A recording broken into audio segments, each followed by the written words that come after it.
এই যে এখন আমাদের এখানে দোগাছি মোড়ে গোপাল মেলা হচ্ছে, তাই আমি এখন গোপাল মেলার দিকে রওনা দিচ্ছি। মেলা শুরু হয়ে গেছে, তো এখন বেরিয়ে যাচ্ছি।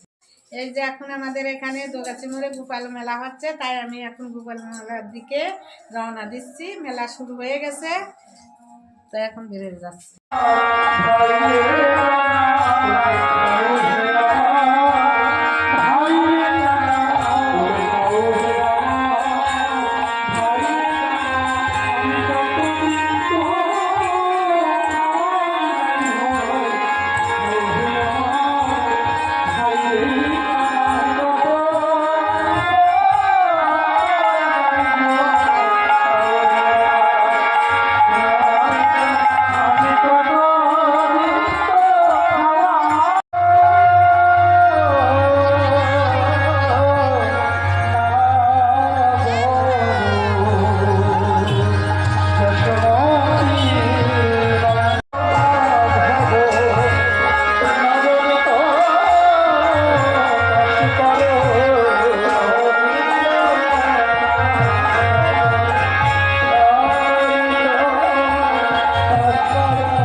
আমরা এই সকাল থেকে অনুষ্ঠান করলাম, তো আমরা আমাদের যে সাউন্ড পরিষেবা করলেন, তার জন্য এত সুন্দর অনুষ্ঠান করতে পারলাম।